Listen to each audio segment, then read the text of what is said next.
ஆண்டவராகிய இயேசு கிறிஸ்துவின் நாமத்தில் இயேசுவின் சீஷன் ஊழியங்கள் சார்பாக வாழ்வு தரும் வார்த்தை என்கிற இந்த நிகழ்ச்சிக்கு உங்களை அன்போடு வரவேற்றுக் கொள்கிறேன்.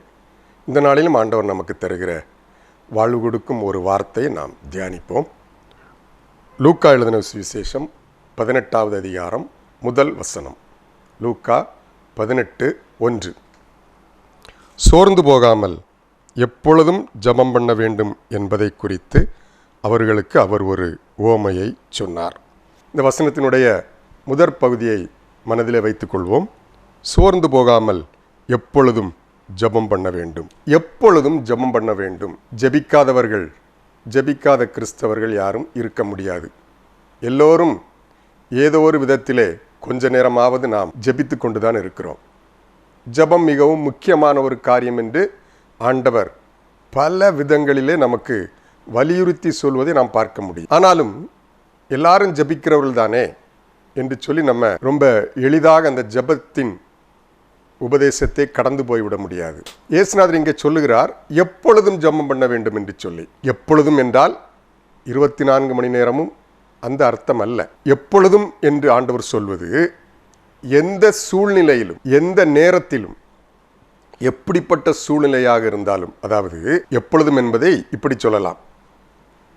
இன்பமான நேரம் இருந்தால் அப்பொழுதும் நாம் ஜெபிக்க வேண்டும். மகிழ்ச்சியான நேரம் அப்பொழுதும் ஜெபிக்க வேண்டும். நமக்கு துன்பம் வருகின்ற நேரம் அப்பொழுதும் ஜெபிக்க வேண்டும். சாதகமான சூழல் அப்போதும் ஜெபிக்க வேண்டும். பாதகமான சூழல் அப்போதும் ஜெபிக்க வேண்டும். இதைத்தான் எப்பொழுதும் என்று ஆண்டவர் இங்கே சுட்டி காட்டுகிறார். எப்பொழுதும் என்பது அந்த நேரத்தை குறிப்பிடவில்லை. 24/7 முழங்கால நின்று ஜெபித்து கொண்டிருக்க வேண்டும் என்பதை 24/7 24 மணி நேரமும் முழங்காலில் நின்று ஜெபித்து கொண்டிருக்க வேண்டும் என்பதை ஆண்டவர் இங்கு சுட்டி காட்டவில்லை. எந்த சூழ்நிலையிலும் எப்படிப்பட்ட சூழ்நிலையாக இருந்தாலும் அப்பொழுது ஜெபிக்க வேண்டும் என்பதைத்தான் எப்பொழுதும் ஜெபம் பண்ண வேண்டும் என்று ஆண்டவர் இங்கே சுட்டி காட்டுகிறார். அதாவது இப்படிப்பட்ட எப்பொழுதும் ஜெபிக்கிற, எல்லா சூழ்நிலையும் ஜெபிக்கிறவர்கள் தான் ஆண்டவருடைய அந்த வருகையில் கூட பங்கு பெற முடியும். இந்த உலகத்தில் விசுவாசிகளை, கிறிஸ்தவர்களை ரெண்டாக பிரிச்சிடலாங்க. ஜெபிக்கிறவர்கள், ஜெபிக்காதவர்கள், அவ்வளோதான். ரெண்டே பிரிவு தான் கிறிஸ்தவத்தில். ஜெபிக்கிறவர்கள், ஜெபிக்காதவர்கள். அதாவது ஆண்டவர் எதிர்பார்க்கிறபடி இந்த இப்படிப்பட்ட எப்பொழுதும் ஜெபிக்கிற ஒரு ஜெப வீரர்களும் உண்டு. ஏதோ அவ்வப்போது தேவைப்படுகிற பொழுது ஆண்டவரை தேடி ஜெபிக்கிற சிலரும் உண்டு. இந்த சூழ்நிலையிலே ஆண்டவர் நமக்கு ஒரு காரியத்தை சுட்டி காட்ட விரும்புகிறார். இன்றைக்கு இந்த செய்தியிலே பாதகமான சூழ்நிலை வரும் பொழுது, வாழ்க்கையிலே பாதகமான சூழ்நிலை வருகிற பொழுது அப்பொழுதும் தொடர்ந்து ஜெபித்த சில ஜெப வீரர்களை வேதத்தில் இருந்து நான் சுட்டி காட்ட விரும்புகிறேன். ஏனென்றால் அந்த ஜெபந்தான் இனி நமக்கு தேவை. ஆண்டவரிடத்தில் பொதுவாக ஜெபம் என்றவுடன் அநேகருடைய கருத்து என்ன தெரியுமா? ஏதோ நமக்கு தேவையான ஒரு காரியம் இருக்குமானால் நம்முடைய தேவையை ஆண்டவர்கிட்ட சொல்லுகிறோம், அதுதான் ஜெபம். அது நாம் எதிர்பார்த்த முறையில் நடந்துவிட்டால் ஆண்டவர் ஜெபத்தை கேட்டார், அப்படிப்பட்ட பதில் கிடைக்காவிட்டால் ஆண்டவர் ஜெபத்தை கேட்கவில்லை. இப்படியே நம்ம முடிவு பண்ணிடுறோம். ஜெபம் என்றால் நம்முடைய காரியங்களை கேட்பது என்று சொல்லி. அப்படி அல்ல. ஜெபம் என்பது கர்த்தரோடு வைத்திருக்கிற ஒரு உறவு நிலையை குறிக்கிறதே தவிர நாம் என்னதை கேட்டோம், எதை அவர் கொடுத்தார், என்ன பதில் கிடைத்தது, அதெல்லாம் அல்ல. ஜெபம் என்பது கர்த்தரோடு இருக்கிற ஒரு உறவு நிலையை குறிக்கிறது. அதை இங்கே ஆண்டவர் சொல்லுகிறார், எப்பொழுதும் ஜெபிக்க வேண்டும் என்று சொல்லி. இன்றைக்கும் பாதகமான எதிரடையான சூழலிலே தொடர்ந்து ஜெபித்து ஆண்டவருடைய அவர் கொடுக்கிற நித்திய ஜீவனை பெற்றுக்கொண்ட ஒரு சிலரை குறித்து நம்ம வேதத்திலே நம்ம தியானிப்போம். 3 அல்லது 4 காரியங்களை சுருக்கமாக தியானிப்போம். முதலாவது, தோல்வியின் வேளையிலும் ஜெபித்தவர்கள். தோல்வி ஏற்படுகிற வேளை அப்பொழுதும் ஜெபித்தவர்கள். எப்பொழுதும் ஜெபிக்க வேண்டும் என்று ஆண்டவர் சொன்னாரே, தோல்வி நேரிட்டதே அப்பொழுதும் ஜெபித்த ஒரு சிலரை குறித்து முதலாவது நம்ம பார்க்கலாம். நம்மள நிறைய பேர், பெரும்பாலானோர் எல்லாருமே ஒரு கஷ்டம் வருகிற பொழுது நம்ம ஜெபிக்கிறோம், ஆண்டவர் நோக்கி விண்ணப்பம் பண்ணுகிறோம், கதறுகிறோம், கூப்பிடுகிறோம். நல்லது, அது ஜெபம். ஆனால் நாம் அந்த காரியத்திலே நமக்கு ஒரு தோல்வி கிடைத்து விட்டால் தொடர்ந்து ஜெபிப்பதில்லை.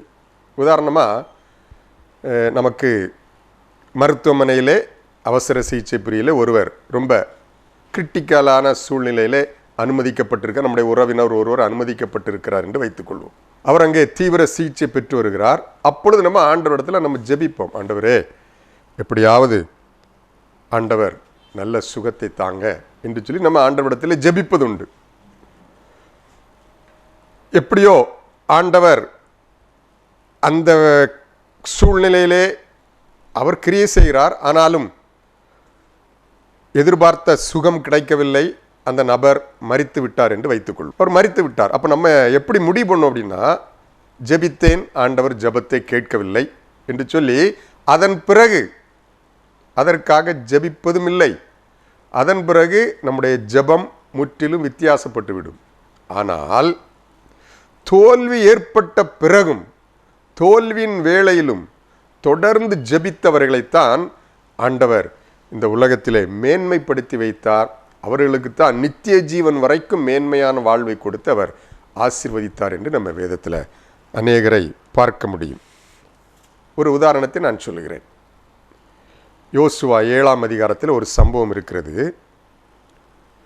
அதற்கு முந்தைய அதிகாரம் யோசுவா 6ஆம் அதிகாரத்திலே இஸ்ரவேல் மக்களை பல வருடங்களாக வனாந்தரத்திலே வழிநடத்தி கொண்டு வந்த மோசே என்கிற தேவ மனிதன் மரித்து போகிறார். யோர்தானுக்கு பக்கத்தில் மரித்து போகிறார்.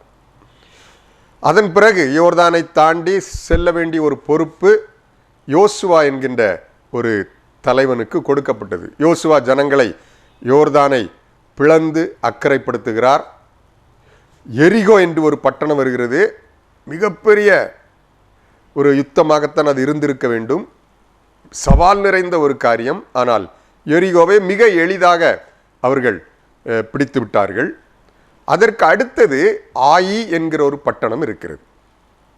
எரிகோவையே இவ்வளவு எளிதாக பிடித்த இஸ்ரவேல் மக்களுக்கு ஆயி பட்டணம் ஒரு பெரிய காரியமே அல்ல. எனவே வெறும் 3000 பேர் தான் அங்கே யுத்தத்துக்கே அனுப்பப்பட்டார்கள். கொஞ்சம் பேர் தான் யுத்தத்திற்கு அனுப்பப்பட. லட்சக்கணக்கான மக்கள் இஸ்ரவேலின் பாளையத்தில் இருந்த பிறகும் கொஞ்சம் பேர் நீங்கள் போய் அதை யுத்தம் பண்ணி ஜெயித்துட்டு வாங்க என்று சொல்லி மிக சிலரை அங்கே அனுப்புகிறார்கள்.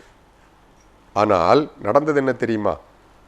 இவ்வளவு எளிதான யுத்தமாக இருந்த பிறகும் அந்த ஆயி பட்டணத்திலே அங்கே நடந்த யுத்தத்திலே இஸ்ரவேலர் தோற்று போகிறார்கள். ஒரு 36 பேர் வெட்டப்பட்டு மரித்தும் போகிறார்கள். பெரிய சேதம் இஸ்ரவேலின் பாளையத்திற்கு, மிகப்பெரிய தோல்வி. இப்பொழுது அந்த தேவ மனிதனாகிய யோசுவா என்ன செய்தார் தெரியுமா? தோல்வி, ஆண்டவர் யுத்தம் நடந்துச்சு, ஆண்டவர் யுத்தத்தில் தோல்வியை தந்தார், சரி ஓகே என்று போகாதபடிக்கு அந்த தோல்வி ஏற்பட்ட வேளையிலும் அவர் ஆண்டவருடைய சமூகத்துக்கு ஓடி போகிறார். அவர் ஜெபிக்கிறார். இந்த நிகழ்வை நம்ம யோசுவா 7ஆம் அதிகாரம் 6, 7, 8 வசனங்களை வாசிக்கிற பொழுது 6வது வசனம் இவ்வாறு சொல்கிறது: அப்பொழுது யோசுவா தன் வஸ்திரங்களை கிழித்து கொண்டு அவனும் இஸ்ரவேலின் மூப்பர் சாயங்காலம் மட்டும் கர்த்தரின் பெட்டிக்கு முன்பாக தரையிலே முகங்குப்புற விழுந்து தங்கள் தலையின் மேல் புழுதியை போட்டுக்கொண்டு கிடந்தார்கள். யோசுவா, கர்த்தராகிய ஆண்டவரே என்று சொல்லி ஜெபிக்க அவர் முற்படுகிறார்.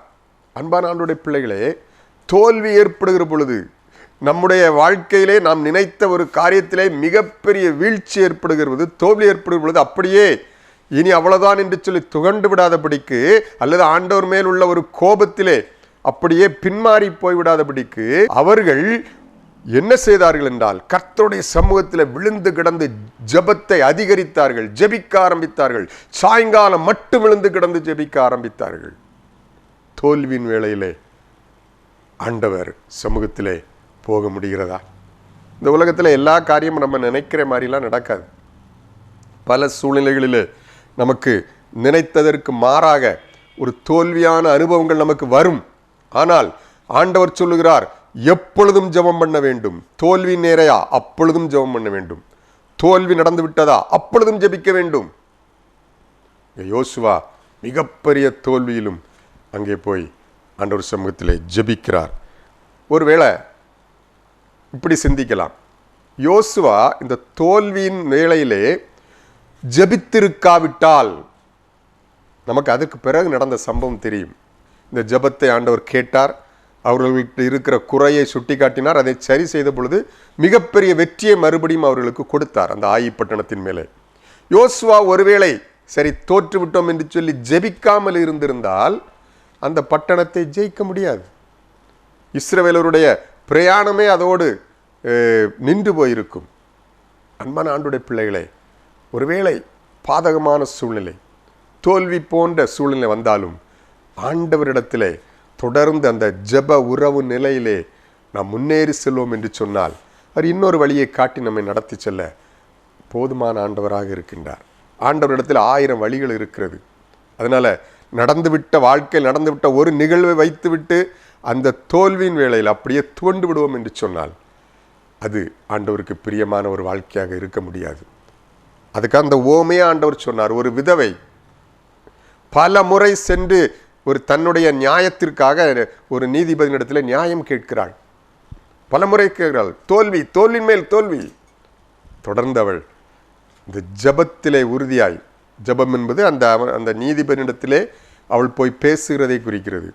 அந்த ஜெபத்தில் அவள் உறுதியாய் தொடர்ந்து தோல்வி மேல் தோல்வி ஏற்பட்டாலும் நிலைத்திருந்த பொழுது அவளுக்கு நியாயம் கிடைத்தது என்று ஆண்டவர் இந்த ஓமையிலே சொல்லுகிறார். அன்பான ஆண்டவருடைய பிள்ளைகளே, கர்த்தர் நமக்கு நம்முடைய பாதையில் சில தோல்விகளை அனுமதித்தாலும் அந்த தோல்வி நம்முடைய ஜெபத்தை பாதிக்கக்கூடாது. தோல்வியின் வேளையிலும் ஜெபிக்க கற்றுக்கொள்வோம். ஆண்டவரை உறுதியாய் பற்றி பிடிக்க கற்றுக்கொள்வோம். நல்ல வழிகளை காட்டி, அதைவிட திறமையான, அதைவிட சிறந்த வழிகளை காட்டி நம்மை வழிநடத்தி செல்ல அவர் போதுமானவராக இருக்கிறார். இரண்டாவது, சிறையிருப்பின் வேளையிலும் ஜெபம். எப்பொழுதும் ஜெபிக்க வேண்டும் என்று ஆண்டவர் சொன்னாரே, சிறையிருப்பின் வேளை அதிலும் ஜெபித்தவர்கள் வேதத்தில் இருக்கிறார்கள். பல சூழ்நிலைகளில் நம்ம ஒரு சிறைச்சாலையில் அடைக்கப்பட்டது போல ஒரு அனுபவம். இந்த ஜெயிலில் குற்றவாளிகளை பிடித்து அடைக்கிற அதை நான் சொல்லவில்லை. அதை போல ஒரு அனுபவத்திற்குள்ளாக அடைக்கப்பட்ட ஒரு அனுபவம். எதுவுமே என்னால் செய்ய முடியவில்லை, என்னால் என்னை விடுவித்து கொள்ள முடியவில்லை என்று சொல்லுகிற ஒரு சிறைச்சாலையின் சிறைப்பட்டு போன ஒரு அனுபவத்திற்குள்ளே அநேகர் இந்த நாளிலும் இருந்து கொண்டிருக்கிறோம். எதுவும் என்னால் செய்ய முடியாது, இதற்கு மேல் என்னால் எதுவும் செய்ய முடியாது, என்னால் செய்வதற்கு ஒன்றுமில்லை, செய்ய நினைத்தாலும் செய்ய முடியாத அளவுக்கு நான் கட்டப்பட்டிருக்கிறேன், சூழ்நிலைகள் என்னை கட்டி வைத்திருக்கிறது. இந்த சூழ்நிலை அநேகர் கடந்து போய் கொண்டிருக்கிறோம். ஆனால் இந்த சூழ்நிலையிலே இப்பொழுதும் நாம் ஜெபிக்க வேண்டும் என்று ஆண்டவர் எதிர்பார்க்கிறார். சிறையிருப்பின் நேரத்திலும் நாம் ஜெபிக்க வேண்டும் என்று ஆண்டவர் எதிர்பார்க்கிறார். இதற்கு நம்ம எல்லாருக்கும் தெரியும் ஒரு சிறந்த உதாரணம் இருக்கிறது. அப்போஸ்தலர் 16வது அதிகாரம் 25வது வசனத்தை நான் வாசிக்கிறேன். நடுராத்திரியிலே பவுலும் சீலாவும் ஜெபம் பண்ணி தேவனை துதித்து பாடினார்கள். காவலில் வைக்கப்பட்டவர்கள் அதை கேட்டுக்கொண்டிருந்தார்கள். இந்த நிகழ்வை மிகச் சுருக்கமாக சொல்லிவிடுகிறேன். கர்த்தருடைய ஊழியக்காரர்களாகிய பவுல், சீலா, இந்த 2 பேரும் பிலிப்பி பட்டணத்திலே ஊழியம் செய்த பொழுது அவர்கள் சுவிசேஷத்தின் எதிர்ப்பாளர்கள் அவர்களை பிடித்து சிறைச்சாலையிலே, பாதாள அறையிலே, இருட்டு அறையிலே, எதுவும் தெரியாத அளவுக்கு அவர்களுடைய வஸ்திரங்களை எல்லாம் கிழித்து அவர்கள் கை கால்களை எல்லாம் ஒரு மிகப்பெரிய தடியிலே கட்டி போட்டு பாதாள அறையிலே, இருட்டறையிலே அவர்களை அடைத்து வைத்தார்கள். ஒன்றும் செய்ய முடியாது. கை கால்கள் கட்டப்பட்ட நிலை, கண் தெரியவில்லை, ஏனென்றால் இருட்டு அறை, எதுவும் அவர்களால் செய்ய முடியாத சூழ்நிலை, முற்றிலும் சிறைப்பட்டு போன ஒரு நிலை. இதிலே ஜெபிக்க தோன்றுமா? ஜெபித்தார்கள் என்று வேதத்திலே நம்ம வாசிக்கிறோம். ஜெபம் பண்ணி என்று போடப்பட்டிருக்கிறது. இந்த சூழ்நிலையிலும், முற்றிலும் சிறைப்பட்டு போன சூழ்நிலையிலும் அவர்கள் ஜெபித்தார்கள். சாதாரண ஜெபம் அல்ல, துதியோடு கூட ஜெபித்தார்கள் என்று வேதத்தில் அந்த இடத்துல நம்ம வாசிக்கிறோமே. அன்பான ஆண்டவருடைய பிள்ளைகளை, எதுவும் செய்ய முடியாத சூழ்நிலையில் கூட ஆண்டவரோடு உறவாடி அவரோடு நாம் ஜெபிக்க முடியும் என்றால் அதைத்தான் ஆண்டவர் எதிர்பார்க்கிறார். எப்பொழுதும் ஜெபம் பண்ண வேண்டும் என்பதற்காக. முடிகிறதா? முடியலை. இல்லை, சிறைச்சாலை வேளையிலே, சிறையின் அனுபவத்திலே நம்மால் ஜெபிக்க முடியவில்லை. ஆண்டவர் எதிர்பார்க்கிறார். அந்த அனுபவத்தை ஆண்டவர்கிட்ட கேட்போம். ஜெபிக்க முடியலையா, அதையே ஜெபமாக்கிற வேண்டியதானே. ஆண்டவரே என்னால் ஜெபிக்க முடியலை, ஜெபிப்பதற்கு ஆர்வம் இல்லையா, இன்ட்ரெஸ்ட் இல்லையா, அதையே ஜெபமாக்கி விடுங்கள். அப்பா என்னால் ஜெபிக்க முடியலை, ஆர்வம் இல்லை, ஜெபத்தின் மேல் ஒரு ஈடுபாடு இல்லை என்று அதையே ஒரு ஜெபமாக ஜெபித்து விடலாமே. ஜெபத்தின் மேல் நம்பிக்கை இல்லையா, அதையும் ஜெபமாக்கி விடுங்கள். தகப்பனே எனக்கு ஜெபம் விசுவாசம் குறைவாக இருக்கிறது, எனக்கு ஜெபிக்க சொல்லித்தாங்க, ஜெபிக்க வைங்க என்று சொல்லி அதையே ஒரு ஜெபமாக வைத்து விட வேண்டும். சிறையிருப்பின் அனுபவத்திலே இந்த பவுலும் சீலாவும் ஜெபம் பண்ணினார்கள். அங்கிருந்த எல்லா மக்களுக்காகவும் ஜெபம் பண்ணினார்கள். நடந்த சம்பவத்தை பார்க்கிற பொழுது அப்படித்தான் இருக்கிறது. ஏனென்று சொன்னால் அடுத்த வசனங்களை எல்லாம் வாசிக்கிற பொழுது அத்தனை பேருடைய சிறைச்சாலையிலிருந்து அநேகருடைய எல்லாருடைய கட்டுகளுமே கலண்டு விழுந்து விடுதலையாக்கப்பட்டார்களாம். அத்தனை பேருடைய விடுதலைக்காகவும் பவுலும் சீலாவும் பிறர் நலனுக்காக அங்கே ஜெபிக்க ஆரம்பித்தார்கள்.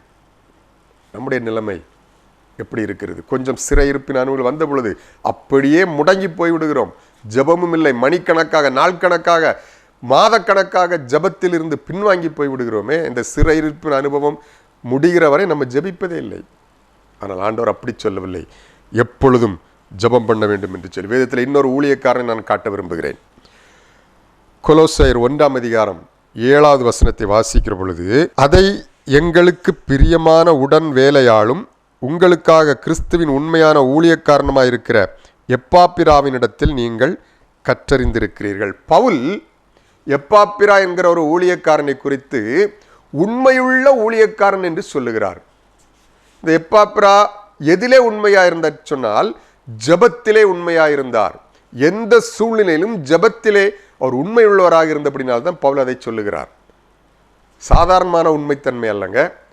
ஜெயிலிலே சிறைச்சாலையிலே இருந்த பொழுது கூட அவர் ஜெபித்தார் என்று பவுல் சாட்சி கூறுகிறார். பிலோமோன் என்கிற ஒரு நிருபம் இருக்கிறது. பிலோமோன் அதிலே முதல் அதிகாரம், ஒரு அதிகாரம் தான் உண்டு. முதல் அதிகாரம் 23 வசனத்தை வாசிக்கிற பொழுது பிலோமோன் 1:23, கிறிஸ்து இயேசு நிமித்தம் என்னோட கூட காவலில் வைக்கப்பட்டிருக்கிற எப்பாப்பிரா.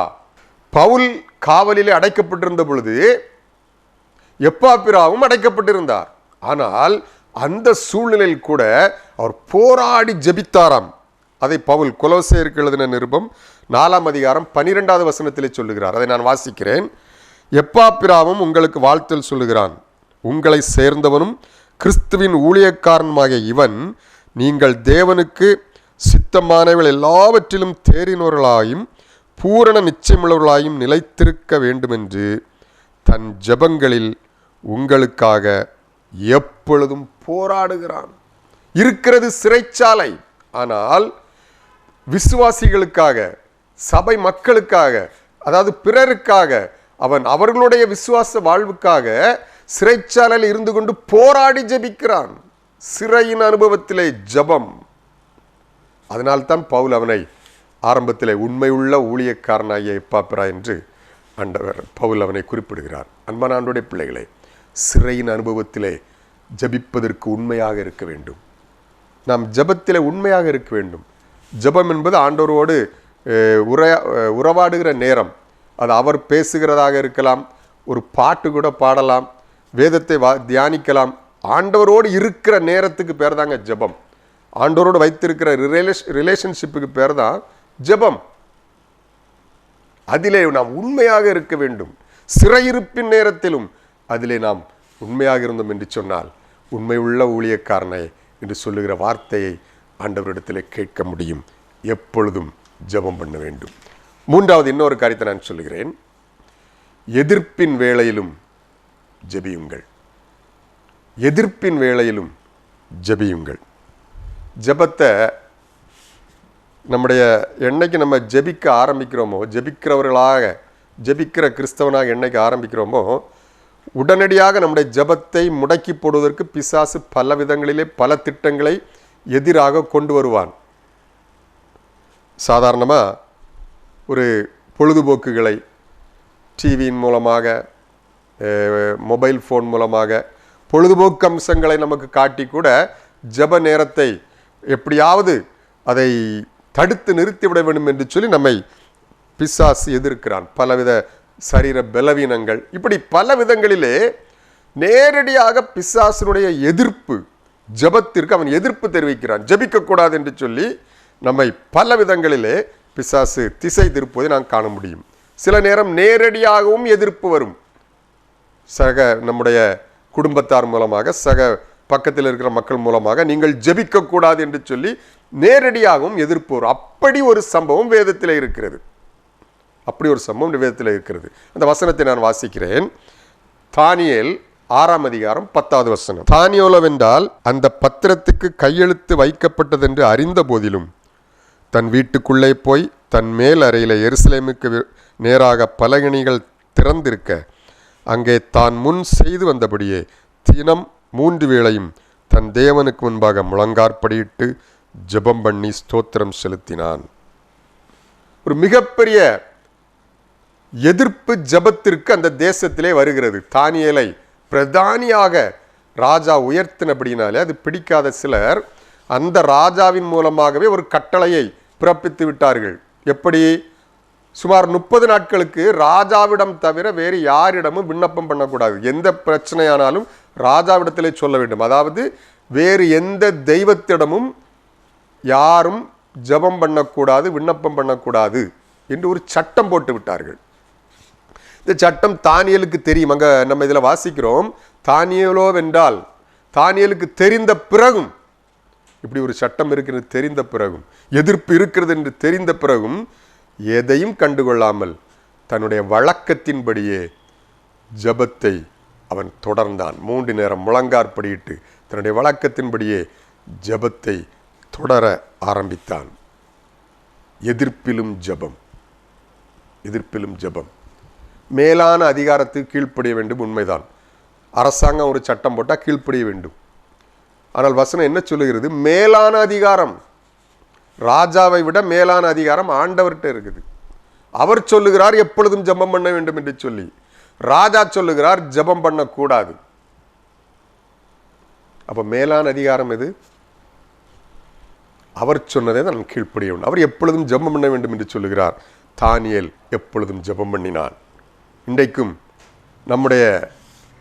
நாம் வாழ்ந்து கொண்டிருக்கிற நாட்களிலே இப்படிப்பட்ட சட்டங்கள் கூட வருவதற்கு வாய்ப்பு இருக்கிறது. ஜெபத்திற்கு எதிர்ப்புகள் சக நண்பர்கள் மூலமாக அல்லது நம்முடைய உறவினர்கள் மூலமாக, அரசாங்கத்தின் மூலமாக கூட ஜெபிக்க கூடாது என்று சொல்லி ஒரு கட்டளை வந்தால் நம்முடைய நிலை என்ன? எதிர்ப்பு, ஏதோ ஒரு விதத்தில் ஜெபத்திற்கு எதிர்ப்பு வரும் பொழுது ஆண்டவர் சொல்லுகிறார் எப்பொழுதும் ஜெபிக்க வேண்டும், அப்பொழுதும் ஜெபிக்க வேண்டும். எதிர்ப்பு வருகிறதா? அப்பொழுதும் ஜெபிக்க வேண்டும் என்று ஆண்டவர் விரும்புகிறார். இந்த தானியேல் எதிர்ப்பின் மத்தியிலும் அவர் ஜெபித்தார் என்று வாசிக்கிறோமே, அதனுடைய விளைவு என்ன தெரியுமா? அதே அதிகாரம் கடைசி வசனத்தை வாசிக்கிற பொழுது, கடைசி வசனம் 6வது அதிகாரம் 28வது வசனம். தரிவின் ராஜ்யபார காலத்திலும் பெர்சியனாகிய கோரேசுடைய ராஜ்யபார காலத்திலும் தானியேலின் காரியம் ஜெயமாயிருந்தது. 2 ராஜாக்களுடைய பெயரை போட்டிருக்கு. தரியு ராஜாவானாலும் சரி, கோரேசானாலும் சரி. அதுக்கு என்ன அர்த்தம் தெரியுமா? எந்த ஆட்சியாக இருந்தாலும் சரி, ஆட்சி யாராக இருந்து விட்டு போகட்டும், தானியேல் உயர்த்தப்பட்டான், தானியேல் ஜெயம் பெற்றான், தானியேலின் காரியம் ஜெயமா இருந்தது. அதுக்கு என்ன காரணம் தெரியுமா? எதிர்ப்பின் மத்தியிலும் அவன் ஜெபிக்கிறவனாக இருந்தான். அன்பான, எந்த ஆட்சியும் வரட்டுமே, அதற்காக நான் ஆட்சியாளர்களுக்காக தேர்தலுக்காகலாம் ஜெபிக்க கூடாது என்று நான் சொல்லவில்லை. ஜெபிக்க வேண்டும்.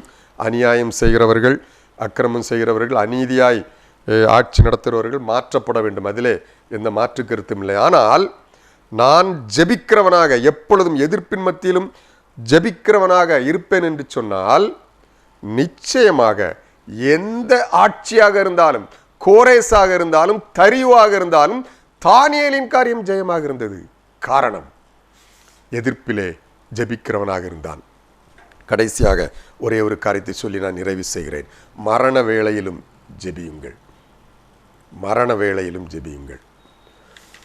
முதலாவது, தோல்வியின் வேளையில் ஜெபம், சிறையிருப்பின் வேளையில் ஜெபம், எதிர்ப்பின் வேளையில் ஜெபம், மரண வேளையிலும் ஜெபம். நம்ம எல்லாரும் ஒரு நாள் மரணத்தை சந்திக்க போகிறோம். அந்த மரணத்தின் நேரத்திலும் ஜெபித்து மறுமைக்குள் பிரவேசித்த அநேக பரிசுத்தவான்கள் வேதத்திலே உண்டு. எப்பொழுதும் என்பதிலே இந்த மரண நேரமும் இன்க்ளூடு தான், அதுவும் வருகிறது. எப்பொழுதும் ஜெபிக்க வேண்டும் என்று சொல்லுகிற அந்த காரியத்திலே மரண வேளையிலும் ஜெபிக்க வேண்டும் என்பதும் அதிலே உள்ளடக்கியது தான். ஸ்தேவான் என்று ஒரு ஆதி திருச்சபையில் ஒரு மூப்பர் இருந்தார், டீக்கனார்.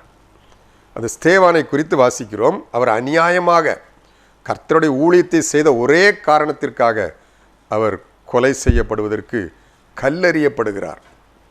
கற்கள் அவர் மேல் வீசப்பட்டு அவரால் தாக்கு பிடிக்க முடியவில்லை. அவர் உயிர் பிரிய போகிறது. அந்த வசனத்தை நான் வாசிக்கிறேன். 7வது அதிகாரம் 60வது வசனத்திலே, அவனோ முழங்கார்படியிட்டு, ஆண்டவரே, இவர்கள் மேல் இந்த பாவத்தை சுமத்தாதிரும் என்று மிகுந்த சத்தமிட்டு சொன்னான். இப்படி சொல்லி நித்திரை அடைந்தான்.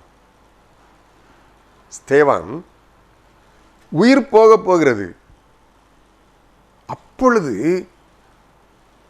தன்னை நிந்திக்கிறவர்கள், எதிர்க்கிறவர்கள், கல்லறிவர்கள் கூட எப்பா விட்டுருங்க என்று சொல்லுவதற்கு அதற்கு கூட அவர் நேரம் எடுக்காதபடிக்கு அந்த நேரத்தை ஜெபத்திற்கு பயன்படுத்துகிறார். மரண நேரத்தை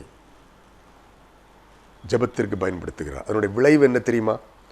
மரண வேளையில் ஜெபித்தாரே, அதற்கு 2-3 வசனங்களுக்கு முன்பதாக பார்க்கிற பொழுது வானம் திறந்திருக்கிறதையும் பிதாவின் வலது பாரிசத்தில் இயேசு கிறிஸ்து எழுந்து நின்று அவரை வரவேற்றதையும் நாம் பார்க்க முடியும். ஒரு மகிமையான நித்திய வாழ்வை ஆண்டவர் அவருக்கு கொடுத்தார். அன்பான ஆண்டுடைய பிள்ளைகளே, நம்முடைய மரண வேளையிலும் ஜெபத்தை விட்டுவிட வேண்டாம். இப்படிப்பட்ட ஒரு ஜெப வாழ்வு, எப்பொழுதும் ஜெபிக்கிற ஜெப வாழ்வு நம்மிடத்தில் இருக்கிறதா என்பதை இன்றைக்கி முதல்ல சிந்தித்து பார்ப்போம். நம்மால் தோல்வியிலும் மரண வேளையிலும் எதிர்ப்பிலும் நம்மால் ஜெபிக்க முடிகிறதா? சிறையிருப்பின் காலத்தில் ஜெபிக்க முடிகிறதா?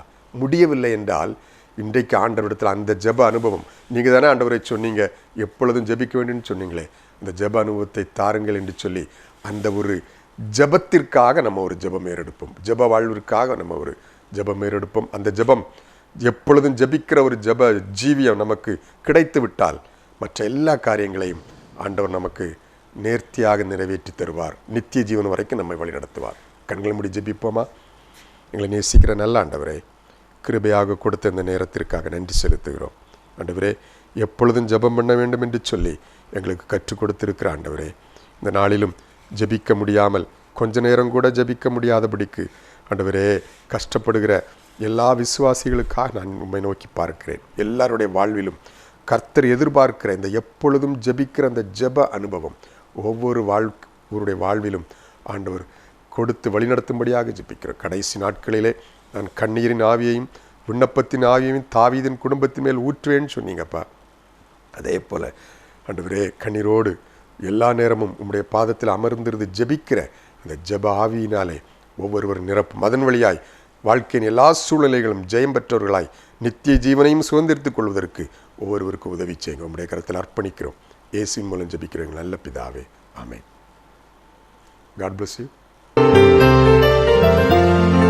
மனிதர் யாரிடமும் பாசம் காட்டுவோம், இயேசு மந்தைக்குள் அழைத்திடுவோம். அதி உற்சாகமாய் அதி சீக்கிரமாய் ராஜா பாதையை செம்மையாக்குவோம். நம் இயேசு ராஜாவே இதோ வேகம் வராரே, அதிவேகமாய் செயல்படுவோம். அல்லேலூயா, ஜெயம் அல்லேலூயா, அதிவேகமாய்